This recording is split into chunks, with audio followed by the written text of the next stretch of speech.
నిత్యావసర వస్తువులు ఇకపై మరింత తక్కువ ధరకే ప్రజలకి అందుబాటులోకి వచ్చే విధంగా జీఎస్టీ పన్నులు హేతుబద్ధీకరణ చేస్తామని ఇటీవల స్వాతంత్ర దినోత్సవ వేడుకలో ఎర్రకోట సాక్షిగా ప్రధాని నరేంద్ర మోడీ చేసిన ప్రకటనని కేంద్ర ఆర్థిక మంత్రి నిర్మలా సీతారామన్ సాకారం చేసినట్లు బీజేపీ అధికార ప్రతినిధి పెద్దిరెడ్డి రవికిరణ్ తెలిపారు. కాకినాడలో గల పెద్దిరెడ్డి రవికిరణ్ నివాసంలో ఏర్పాటు చేసిన మీడియా సమావేశంలో ఆయన మాట్లాడారు. జీఎస్టీ పన్నుల హేతుబద్ధీకరణ చేస్తాం.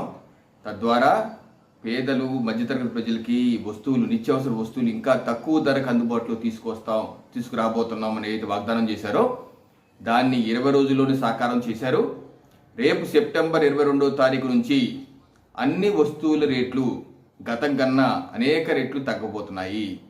ఎందుకంటే పేద మధ్యతరగతులు ప్రజలు నిత్యావసరంగా వాడుకునేటువంటి వస్తువులు, అది తలకు పెట్టిన నూనె కావచ్చు, షాంపూలు కావచ్చు, సోపులు కావచ్చు, బట్టల సోపులు కావచ్చు, డిటర్జెంట్లు కావచ్చు, లేకపోతే వివిధ ఏదైతే పరికరాలు ఎలక్ట్రానిక్ పరికరాలు కొన్నప్పటికీ ఏసీ కానీ రిఫ్రిజిరేటర్ కానీ ఎన్నిటి మీద పన్నులు గతంలో 12-18% ఉన్నాయి, 28% ఉన్నాయి.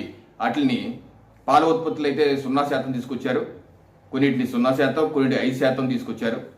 కొన్నింటిని ఏదైతే ఎలక్ట్రానిక్ పరికరాలు ఉన్నాయో గతంలో 28% ఉండేది, ఇప్పుడు 18%. అంటే మధ్యతరగతి ప్రజలకి ఒక భారీ ఆదా.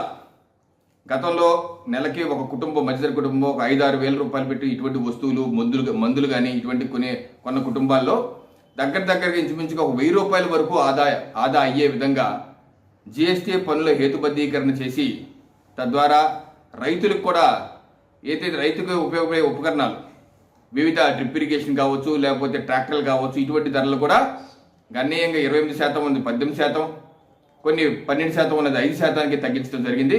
సో గణనీయమైనటువంటి ఆదా పేద బడుగు బలహీన వర్గాలకి మధ్యతరగతి కుటుంబాలకి చక్కటి ఆదా రేపు సెప్టెంబర్ 22వ తారీఖు నుంచి పన్నుల హేతుబద్ధీకరణ చేయడం ద్వారా ప్రధానమంత్రి నరేంద్ర మోడీ గారు దీపావళి కానుక ముందుగానే దేశ ప్రజలకు ఇచ్చినందుకు